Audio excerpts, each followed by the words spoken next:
If you feel like you've hit a ceiling and you're struggling to break through that next big milestone in your business, today we're talking strategies to unlocking that full potential and creating an abundant life on your own terms. I get to sit down with Cathy Heller and share her with you. She's the author of the new book, Abundant Ever After, top podcaster with millions of downloads, interviewing some of the biggest celebrities. She went from a struggling musician to a multi-millionaire entrepreneur. Cathy knows firsthand how to overcome these limiting beliefs and tap into your innate creativity and power. So get ready for a game-changing mindset shifts and practical strategies to design a life of purpose, joy, and financial freedom. Cathy, welcome back to Well-Oiled Operations. You are just like Tinkerbell. I feel like your energy could power New York City, Times Square, So thank you for having me on. It's really always just like such a jolt of electricity to be with you. Well, I feel the same way. I am so excited because I know what we're going to talk about and I know what your like superpower is.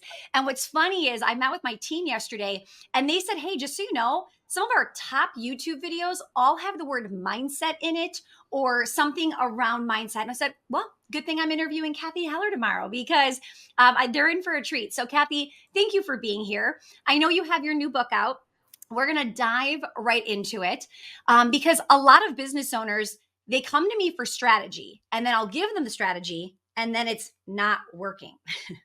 And sometimes it's not working because of the thoughts we're thinking or, just all of that. So I want to talk about something you brought up in your book, and that was the law of reception rather than something we hear about law of attraction. So I would love to kind of kick off and start there and explain that concept. Oh my gosh. First of all, I love this conversation and I love taking things that can feel really woo and making them feel very real and very practical and very accessible. My journey and what I'm going to share with you is really a combination of spending 3 years studying in Jerusalem after college, which was so extraordinary, such a paradigm shift. I learned so much. And then when I moved to Los Angeles, I enrolled at the Mindfulness Awareness Center at UCLA, where I took many years of classes understanding the nervous system and the brain and the body and how we can regulate and really come into a greater state of ease. And between 3 years of studying meditation and 3 years of studying the spiritual laws of the universe, I then started my career, right? And so I wound up looking back at a certain point and saying, oh, you know what? I think my morning practice has a lot to do with the results of my life. And later on in my life, having conversations with friends like you and friends like Hal Elrod and his Miracle Morning, I'm like, wow, it's uncanny that everyone I know who's had some version of fulfillment and success for themselves can really trace back the way they see the world and the way they feel, because we decide, right? We decide how much we allow in to our life, whether we know it or not. And so the law of reception, as you asked about, when I was in Jerusalem, I remember my rabbi, who is just like, completely disconnected from, anything that's like in pop culture. But he said to me, have you heard of the law of attraction? And this was in 2001. And people were just starting to talk about that. I mean, the movie. I definitely in 2001 did not know what that was. Yeah, I don't think I really did either. But like, I'm sure Abraham Hicks was already like a thing, and she was talking about asking it is given and all of that stuff. And he said, because the truth is that he said, what's really accurate is to say it's the law of reception. And I said, what does that mean? And he said, well, the word Kabbalah, actually, the word itself means likabel, means to receive. And so he said, let me give you a great metaphor. And this metaphor changed my life. He said, if you were to put a radio in this room right now and you turned it on, what would happen? And I'm like, well, you probably hear something. He's like, correct. And what might you hear? I'm like, you might hear static. You might hear music. You might hear some talk show host. He's like, yeah. I'm like, is that a trick question? He's like, no. Before you turned on the radio, if you didn't hear anything because the radio was off, and then you turn it on and you hear the music, where was the music before you turned it on? It's hidden in plain sight. The radio has the capacity to tune into a frequency And another word, I used to be a musician the way you were a dancer most of your life. And what we call a radio is a receiver, right? When you set up, to go to a gig, where's the receiver? If you ever hear feedback, it's because the receiver is tuned too hot. So we literally call a radio a receiver. And so Rabbi Aaron explained to me, each of us works just like that radio. And he said, essentially, depending on where we're tuned, right? That will sort of determine what music is being broadcast in our life. And then when I started studying mindfulness and meditation, what I realized very quickly is that the brain is like a blizzard of thoughts. And that blizzard of thoughts is not actually isolated to the mind, because what we know definitively from studying the body is that every one of those thoughts creates a chemical that gets dispensed into our bloodstream, into our cells. And so certain thoughts create a feeling of excitement, which gives us a pharmaceutical drip, literally, of dopamine. And certain thoughts actually create a pharmaceutical drip into our body of cortisol, which is a stress hormone. And what we now know definitively is that cortisol is more addictive than nicotine.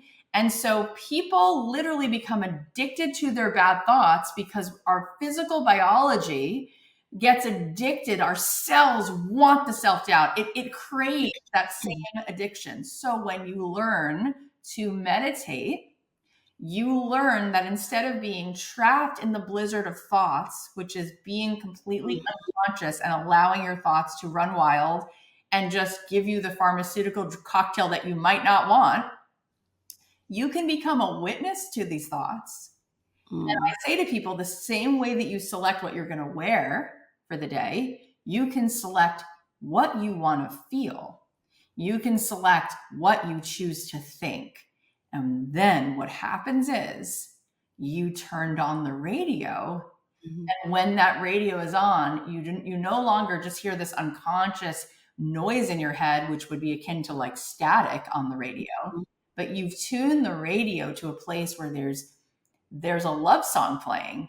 Because when you tune your mind, your attention, your awareness, your focus into your heart, you start to perceive reality as it actually is, which is this beautiful quantum playground, this infinite field of the most majestic ecosystem that God could ever have built. And you recognize that everything in nature, which includes you, everything that's here, was designed to thrive. Every redwood tree was designed to have the most water. Every eagle was designed to soar. And you have this incredible capacity for creativity, for compassion, for passion, for love, for all of the stuff. And when your brain is running a blizzard of unconscious thoughts, which then creates a cocktail of stress and fight or flight and fear and cortisol, the radio is off all day. And playing back a song to you about the world that is limited and dark. And then you're not able to bump into the synchronicity of blessing and manifest the most incredible things, because what you're perceiving all day long is a hologram of what's happening internally, which is why you could give someone point by point, play by play, a perfect strategy. But if they themselves are completely torn up inside, and they're not coming from presence, right? They won't execute on the strategy because, and this is the last thing I'll say to sort of like, close the point. You're sitting in a room, you're at a meeting, you're at a dinner party. The most impressive person is the most present person, the most loving person. That person is there. That person's energetic signature and vibration in the room is creating an ecosystem in the room that's feeling more ease, feeling more delightful, feeling more whole. That person is now receptive and open to all that is even beyond their wildest dreams, of things that just kind of float into their experience because they're in receptive mode. So the law of reception is the coherence where you become aligned, your mind and your heart, and you're at ease, which is what allows you to be creative, which is what allows you to be joyful, which is what allows you to perceive the possibilities and the doors that you might not have even seen or standing in front of you when you're shut down Yes. We're in a state of stress when we're, and then it's almost adding insult to injury to just keep talking about what you want to manifest. When you literally are coming from a place of lack, you're only going to keep pushing it further away. When you come from a place of wholeness within, you start to see, and it starts to become obvious that it's already in escrow. It just becomes revealed to you. And Mm. that's what the law of perception explains. Oh my goodness, Cathy. So like I'm just so excited to have this conversation. So first, for everybody listening, imagine when you've been like in a funk, or maybe you're in it now, and it just feels like you're never winning and everything bad just keeps happening, right? Or the opposite, it just feels like you're something good is happening. And anytime something new happens or these unexpected wins just keep coming, it just feels like you're on a roll. It can feel that way both ways. So when you're in a funk, when you're losing, when the business is not doing well, how do we like jump the ship and have positive thoughts when the reality maybe isn't that great for a business owner right now? Hey, are you a business owner that's looking to not just increase their revenue, but actually have it positively impact your profit without you working more? Because let's be honest, there isn't any more time in the day. If so, I want to invite you to my free training called Protect Your Profit.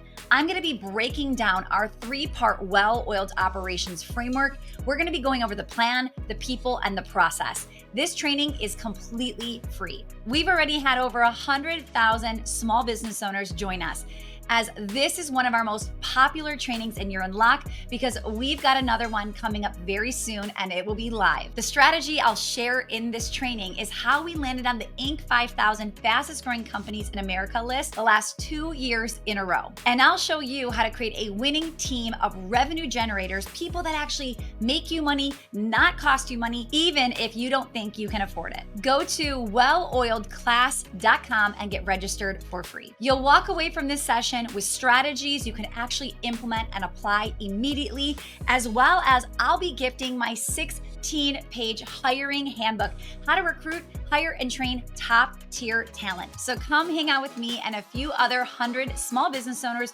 who are all looking to scale their business while scaling back their time. So get signed up for free at welloiledclass.com or click the link in the show notes, and I will see you there. Yeah. Well, first of all, there's never been a moment in history when anyone only had good experiences and that's all that people experienced, right? Yeah. Here's the beauty is that contrast actually is there to help you keep steering your way to what is next for you to create. We appreciate summer because of winter. We appreciate daytime because of nighttime. Contrast is delicious. No one, as much as you think you would want to just have every single thing you could possibly desire, period, right this second, you would be so bored in a minute, right? When you're climbing up a hill, the best part is the climb and then the feeling at the top of the view and the summit. But if someone just took you up in a helicopter every time and dropped you at the top, what I'm saying is we live in a culture that puts all the emphasis on the outcome. When the truth be told, the practice, the actual practice of our life is moment by moment to look and say, what's here for me in this moment? Where is my well-being? What am I choosing to focus on? Because in every downturn of an economy, there are always people who suffer from that. There are always people who go, oh, there's an opportunity. It just got moved to somewhere else. And so people who are extremely creative are constantly seeing that no matter where things move, it just created a different opportunity. And when we practice this non-attachment to the certain outcome that we think is the right outcome, and I'll give you an example, is I moved to Los Angeles. We talked about, you and I have different creative pursuits. So I came out here to get a record deal. I had a record deal at Interscope. I was so excited. I was in Sunset Sounds recording studio watching Lady Gaga record Paparazzi when I got signed to the label. Vanessa Carlton has like a similar vibe to me. She was at the label. It made sense to me. I was like, this is my moment. Mm. I got dropped from the label a few months later. I then went to Atlantic Records and I was like, oh, I know why that happened because Atlantic is such a better home for me. I got dropped from Atlantic a year later. Mm. I wound up finding an opportunity, which was writing music for film and TV for 10 years. I wrote music for Grey's Anatomy, Pretty Little Liars, Switched at Birth, Younger, McDonald's commercials, Target commercials. I wound up making $300,000 to $400,000 a year for 10 years straight, and being able to have my children and not having to go on tour and not Mm-hmm. having to share the money with record labels because I was just writing music and licensing them direct. And I wound up having the kind of blast and dream life that I wound up starting a podcast called Don't Keep Your Day Job, because my hypothesis was it's not Beyonce or nothing. It's not all or nothing. Mm-hmm. You love to bake, if you love to dance, if you love to write, there is so much more on the continuum between being famous or nothing. And I Mm-hmm. want to show you a path for how I know if you have a gift inside of you, you could do something with that gift. So Yeah. I started a podcast on a total side note whim, which turned out to be just a huge, incredible opportunity. And I grew so much, and we're, 50 million downloads into it now. And I've written 2 books. But my point is, can you imagine that there was definitely a plausible choice for me to not have any of those experiences had I done one thing, which is said, this is not working. No, Stacey, the reality is, what do you want me to do? How do you want me to feel good? I didn't get the record deal. What do you want me to do? No, you tell me. I just got dropped twice. No, seriously. No, you tell me. This isn't working. This isn't working. This isn't working. What am I supposed to do? The music business is blowing up. No one's getting deal. It was irrelevant. Mm. But while that was true, there was 1,000 other possibilities and potentials. And as soon as I was willing to let go of how I thought it was going to go and open myself up to just saying, yes, where am I needed? What could I do next? What would feel fun? What else could I possibly use my gifts for? Mm-hmm. The amount of surprises and delights that my life became, I never would have seen. And that is always available. If God Mm-hmm. has given you a gift and an ability to touch other people and solve people's problems, there are other ways. The problem is that we've made meaning in our minds that says, unless this particular thing goes a certain way in the way that I saw it, it's not right, or it's a failure. And I don't believe that that's the case, because the tide is always moving us into different places. And I think it's important for us to zoom out. And often it's a blessing. Often Yeah. I go back and say, what I said I wanted so badly, now who I've been able to become, like being a podcaster versus a celebrity songwriter, is such a better quality life. I'm not touring. I'm not having to dress a certain way and be in writers' rooms till 3. It's like I won the jackpot because I let go. Yeah. So what I love is like, I was bringing up how it feels like somebody's always winning or somebody's always losing. And maybe that's you in different stages. And you're saying, no, there's so much losing in the winning. We just have to step back and really understand that. But you're so right. It's like, I always say to my clients, like, how bad do you want it? Because some people can look at being dropped from the label as like a sign. It's a sign from the universe. You shouldn't be doing this. Versus like, I believe it's a test. How bad do you want it? Is Cathy going to give up, or is she going to keep going for it? And I think the people that just keep going for it, keep figuring it out, those are the ones that look like they're always winning, because you just see those big moments, one of my coaches in my program said to me, hey, our clients, you're starting to get this perception that you're too positive, or you only share the good stuff and it's not real. And they really want to see like the negative. Can you start sharing that? And I said, but that would make me very inauthentic, because that's not how my brain works. Like, I would never just start rattling off all the negative things. In fact, it's hard for me to even remember the negative things because I just cruise so fast and keep going for it. So it's funny because, I know you're very similar to way. Like, there's obviously bad things happening, but you're just focusing on the outcome, the goal, where you want to head. And it's hard for some people sometimes in that moment to understand that. Yeah, I mean, I think that that's just how life is. There's always like the bitter and the sweet and the crunchy and the salty. And Yeah. my grandmother basically raised me, because she always lived on our same street, and my parents got divorced, and she was like a constant in my life. And when she was growing up living in a tenement, on the Lower East Side of Manhattan, and basically they didn't even have a bathroom. There was one toilet for 26 families to share. She used to take an eyeliner pencil and draw a line up the back of her leg, because she couldn't afford stockings, and you needed stockings to go to a dance club. It was like there was like a dress code. She couldn't afford stockings. So she drew a line up the back of her leg, make it look like she had pantyhose on. And she told me, Kath, I just had the capacity to keep finding my way to, like, I went to the library, I taught myself to read. And what happened to her is, like, she wound up meeting my grandfather at this dance club, and it was a restricted club, and they were both Jewish. They had to pretend they were Italian to go dance at this club in Harlem at the time. And they became like the star dancers. And on one of their dates, she's like, you know what? I don't know if you're going to be able to marry me. Like, I'm not Italian, I'm Jewish. And he's like, yeah, me too. And she's like, oh my gosh. And then they both wound up in the Catskills, and my grandfather performed with Gregory Hines. It was like Gregory Hines and his father. And I'm actually saying this realizing you would maybe get a kick out of that, although I didn't even put that together when I started telling the story. And then my grandfather was really resourceful and started a business where he would take cardboard and he cut little square or little lines out of the cardboard and put it into men's dress shirt collars. And him and his 4 brothers fed cardboard into a machine all day long, and then went to Bloomingdale's and all these stores and wound up making all this money and moved themselves out of total abject poverty to the suburbs. And my mom wound up going to college because it's like, I feel like who we become is the hero that's like, okay, of course there's going to be no. Of course there's going to be, big hurdles, but who do I get to become? How creative can I be with what's being given to me?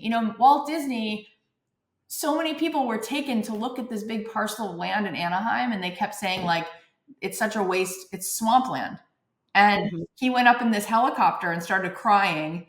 And the pilot said, what's wrong? And he was like, oh my God, I can see a whole world here. And turned it into the most incredible, magical, multi-generational, profitable, right, business. You have to keep looking and understand you're being asked to go beyond what the problem is and be resourceful and keep finding new avenues. And at the end of the day, I think what's really more important is to say your happiness doesn't come from what is external. Your happiness comes from feeling as though every day you just get to contribute and you make good decisions and you're kind to the people you meet at Starbucks or at the bus stop. Everything else is a little bit ancillary to that. I think one of the urgent problems people feel is that they've equated their sense of who they are, their worthiness, their well-being, to how successful and how productive they are. And in and of itself, if that's true, then maybe it's a blessing to realize that your worth is in your living room. And I think once you get that, it almost makes you more successful at your work, because work isn't by definition something that you need to make yourself feel whole. It's just a place where you get to play. And I think a lot of times when people set up their business and unconsciously made it an extension of whether they validate themselves as a human being or not, you're going to inevitably hit the wall. Yeah. Because that is not, your customers are not there to validate that you feel like you matter. And every time I do a launch or every time I do something big for my business, people will say to me, aren't you stressed out? Or wasn't that a lot? I'm like, no. And they're like, why not? I'm like, I guess I'm just in it because I want to do the launch, or I wanted to write the book. Yeah. I've backed way up. I've backed away from the New York Times list. It's like, if that happens, that would be like, I guess that would be a beautiful thing, but I don't think about it truly, because what I'm really thinking about is I feel satisfied having written it. And if a few people feel like they got something out of it, that's an awesome win-win. Yeah. That other thing, which is to like hold on for dear life and make myself and my team feel like this has to happen or bust, like that's setting myself up for a pretty unhealthy system inside Yeah. myself. And I think a lot of us at some point are there, right? Or have been there where we are just achieving and achieving, right? And we want to hit those next milestones. And at some point you realize like, oh wait, I'm never going to get there. There's always going to be the next thing. And until you understand that, you're not going to be happy with the journey, right? You really have to start to figure out, how do I like myself right now? How do I like this business right now? How do I fall back in love with it versus chasing a 5-year, 10-year goal? I mean, I had this woman come over recently. A friend was like, "Oh, she does Reiki," and I've never really done that before. She's like, "You're gonna love her." So she comes over. She has really good energy. She just had been in Peru for like 10 months, and she's just like in this really chill place. And she said to me, "Wow, your home is beautiful. Wow, you're such a manifester." And then we do this session, and she says to me, "My message to you is that your next big manifestation is not about more. It's not about bigger. It's about deep inside. It's about the sanctuary work Mm, of really allowing yourself to savor and soak up mm, your life." I know, and so many people who have been really good at setting goals and blowing them out of the water. And meanwhile, they look back and they go, it's all a blur because I went from this thing to this thing to this thing and kept pushing myself to the next thing. And I don't remember feeling the grass between my toes. I don't remember the taste of the coffee. I don't remember my child's hand in mine. I don't remember the look when I just like woke up in the morning and took a breath. And no one at the end of their life gets the award for busiest, most depleted. And Sophia Amorosa, who's like an acquaintance, she and I were talking. We were on Zoom, and she was in Maui, and I said, "Where are you? This place looks really cute." It was like a little bungalow. She goes, "Well, this is my 500 square foot, like total heaven on earth." And she said, "Do you know when I built Girl Boss, I first started out of the love of upcycling clothes, and I made 150 grand, and I could not believe I could do that. And the next year I made 300 grand, and I couldn't believe it. And then somebody said, you could grow this to 100 million a year." And I thought they were nuts. And we took investors and we grew it to 100 million a year. And then it completely collapsed. wow. And I hated what I did because I was no longer upcycling clothes. I was running a team and speaking to investors and feeling really stressed all the time. Mm-hmm. And she said it was the best thing that happened to me because today, she says, I'm in a 500 square foot bungalow. I had green juice this morning. I swam in the ocean. I'm doing yoga right after I get off this call. And I'm in love with my life. Meanwhile, that was like 2.5 years ago. She came back to LA and is like growing a new business. But she said, this time I'm going to grow it with the intention, not that more is more, Mm-hmm. but that I want to love the life I'm living. Yeah. And I think that, look, you and I are still very much we're in the freshman class in the sense that our moms, Mm-hmm. my mom she graduated high school. Women's lib wasn't yet the thing it was in the 80s. Okay. Mm-hmm. So you and I, those of us who grew up in the 80s and 90s, yeah, we first saw that first group of women going to work with shoulder pads, like trying to like keep up, right? Yeah. But this is the first moment in history where women are trying to balance in a really thriving, beautiful way, being Yeah. moms, having businesses. Mm-hmm. What did you see, Cathy? Like my mom was home taking care of us. What was your mom doing? My mom was miserable and completely unfulfilled because she had given up her career. I'll tell you this really quickly because I think you specifically find it really interesting. My mom was the lead in every high school production. She is a triple threat. And Mhm. when, I told you about my grandparents, so now you kind Yeah. of get that. When my mom graduated from high school, she got the senior superlative of like most talented. And her understudy, the woman who understudied her, said to my mom, they're doing casting for Little Shop of Horrors in New York City. And my mom lived on Long Island. She's like, let's go audition.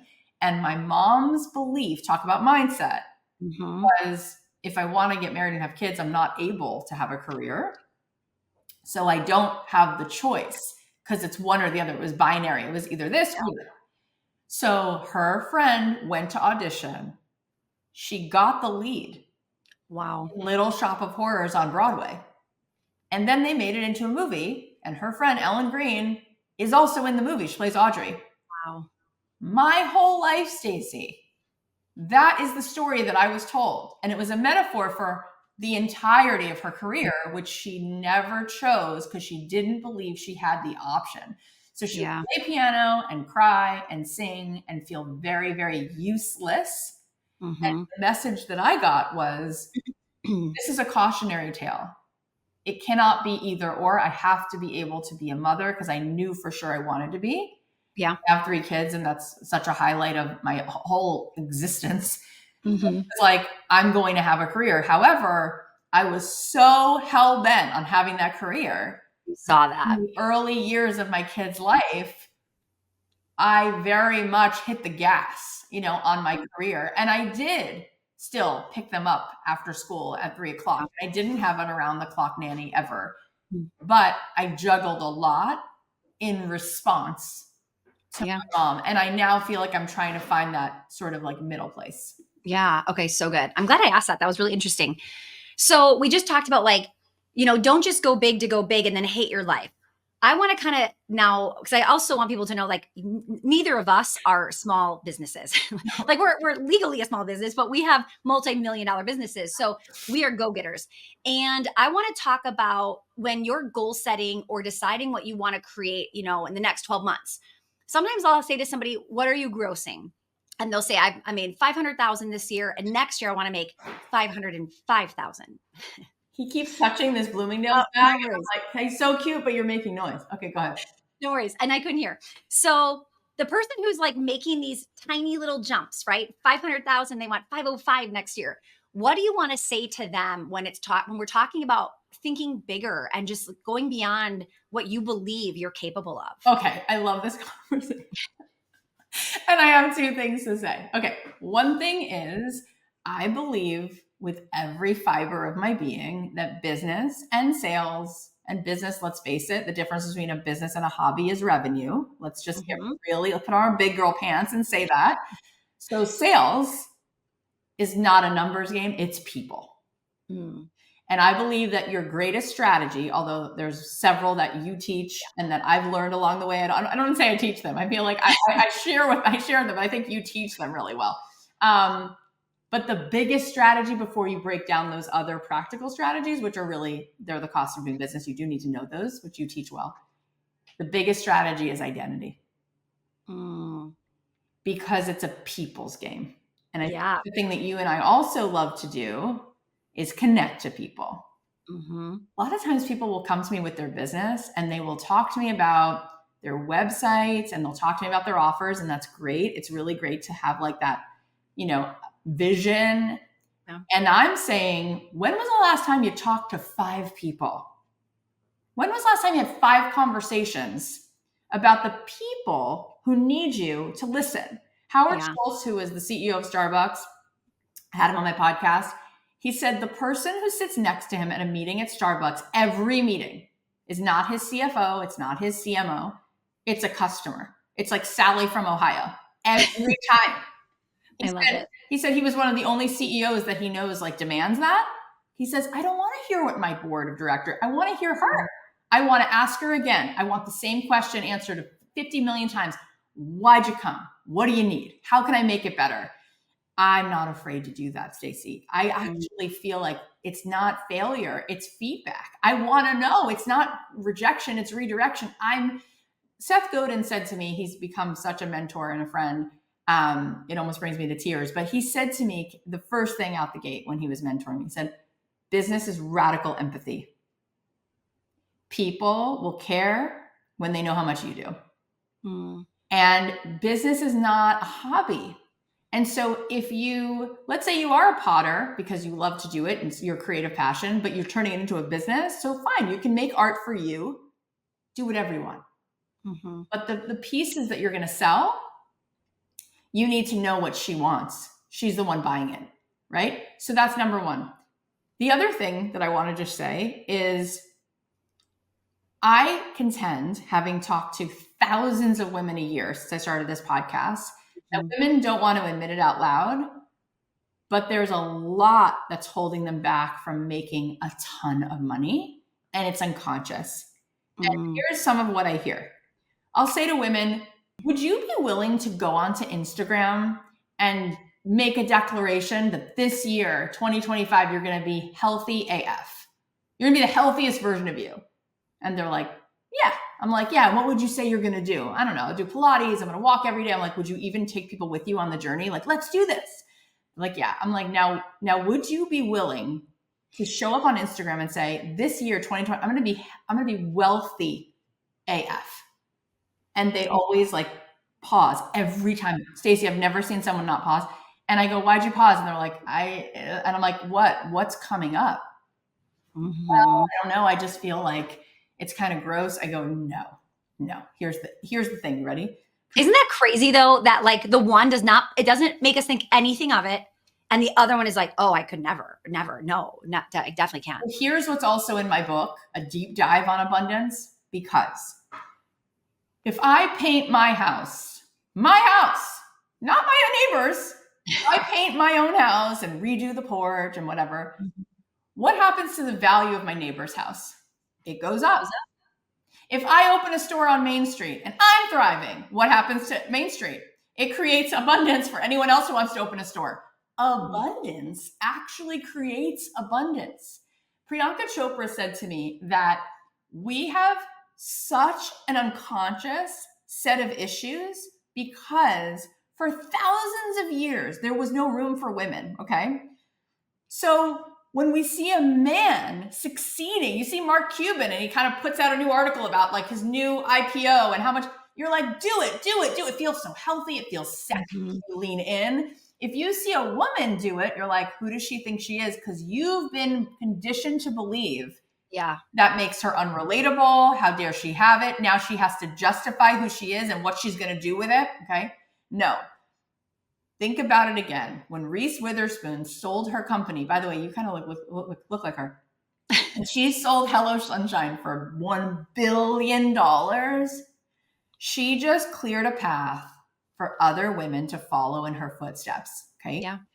And to believe that it's even possible for a woman. I am here to tell you that then you can go deeper with the unconscious rhetoric that plays in your brain.